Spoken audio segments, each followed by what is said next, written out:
mga kabayan at makakausap natin. Ito ay talagang lately lagi nating kausap at kumukuha ng update dito sa mga payouts para sa mga PUV drivers natin at mga taxi drivers and motorcycle riders. Walang iba kundi si ASEC Irene Dumlao, spokesperson ng Department of Social Welfare and Development, DSWD. ASEC Irene, good morning. Si Danny Buenafe uli. Magandang umaga, Sir Danny. Magandang umaga din sa lahat ng sumusubaybay ng iyong programa. Salamat sa pag-imbita mo muli. Yun, oo. Siyempre, ASEC, napaka-importante na makakuha kami ng update lagi from your end. Anyway, tama pa rin ba? Are we on schedule? April 30, dapat tapos na ang physical payout sa lahat ng mga drivers natin sa buong Pilipinas? Well, yes. Oo. Sir Danny, pagsisikapan niya ng DSWD, na matapos nitong April 30, yung distribution ng cash relief assistance para sa ating pong mga drivers. At upang magawa nga natin yan, Sir Danny, tayo nakipagtulong kahapon sa mga transport network companies sa LTFRB at sa DICT para yung listahan ng mga drivers ay maisaayos po natin. Kasi nakita namin na sa listahan po tayo nagkakaroon ng problema at yan ang nagkakos ng delay dito sa distribution ng cash relief assistance. But because gusto talaga ni DSWD Secretary Rex Gatchalian na matapos po ito, nagkaroon kami ng kasunduan kahapon na sa Lunes, uupo kami lahat sa isang venue sa DSWD. Titignan na po namin lahat ng mga claimed at saka yung mga unclaimed list natin. Nang sa gayon, sila na lang po yung ipapatawag natin sa mga susunod na payout activities. So sa Monday, magpupulong kayo. May datos ka ba, ASEC, kung ilan na lang yung natitira na payout na at saka ano ang karamihan nito, nasa NCR o saang lugar? Well, tama po.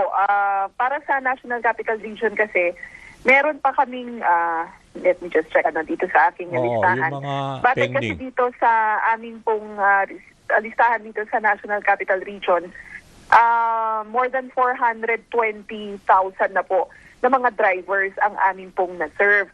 However, Sir Danny, may mga ibang drivers kasi nagsasabi na wala pa rin yung pangalan nila sa listahan. Okay. Which we explained naman to the to the transport groups, to the different associations. So sabi namin, hindi kasi nanggagaling sa DSWD yung listahan. Nanggagaling po sa mga LTFRB. transport network companies. Opo, At yan LTFRB. ay sinisubmite sa LTFRB. So LTFRB as a matter of procedure also submits the same list to us. Kasi ang trabaho na lang namin, di ba, Sir Danny, dapat mag-release na lang ng pera. Based on the list provided by LTFRB, di ba? Opo. But dahil nga nagkakaroon ng problema, ay minabuti na po natin na makipag-usap sa kanila para tayo na po mismo ang mamahala sa pag-aayos ng listahan.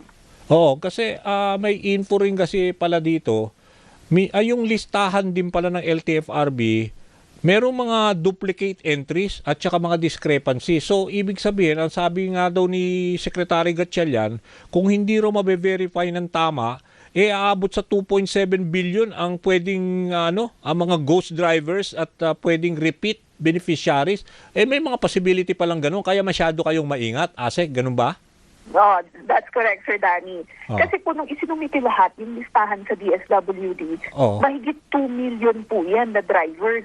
Dami, na ibigay sa amin.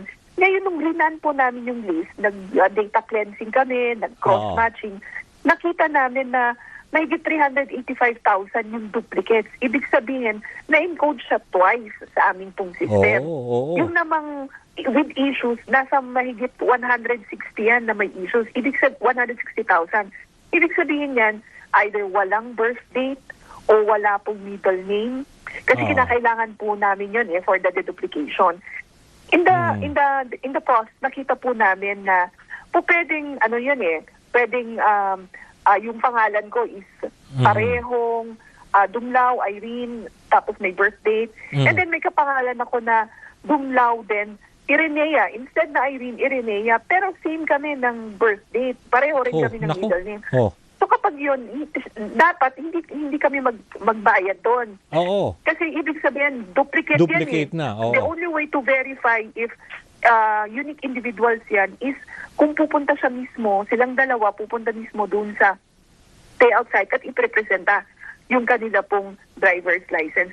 Imagine, Sir Danny, kung binayaran namin lahat yon, Kaya nga, kasama yung duplicates, kasama yung Oo. issues, at dineposit na namin agad sa kanila pong mga electronic wallets. Nadoble na. Mahigit 2.7 Kaya nga, billion nadoble, pesos po nadoble yung mababayaran yung beneficiary. namin, including duplicates and with issues. So the only way you can check it out, yung license, i-check, i-cross-check nyo.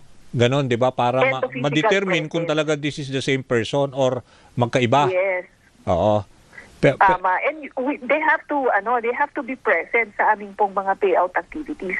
Yan yung sinasabi natin, Sir Danny, na parang know your client procedure. Kaya Diba nga. pag mag-open ka ng account sa bangko, kinakailangan nandun ka eh. Oo. Representa mo yung ID mo, pirma ka nga dun sa mga dokumento at ikaw po mismo yung dapat nandun. Parang ganun din yung proseso na ginawa natin to ensure that we release the funds to the right person for the right purpose. Kasi baka naman later on kami yung ma-flag ng COA na sabihin na kami ay nag-release ng cash relief assistance o ng pera doon sa mga hindi naman existing na mga accounts. Kayo na dormant shortchange. accounts na pala yan. Oo. So, nag-iingat lang po tayo. Pero for now, tama ba ang claiming rate na ninyo ay umabot na sa halos 85%? So may remainder pa tayo na 15% na hindi pa natin nababayaran, 'di ba? Kaya hanggang April 30.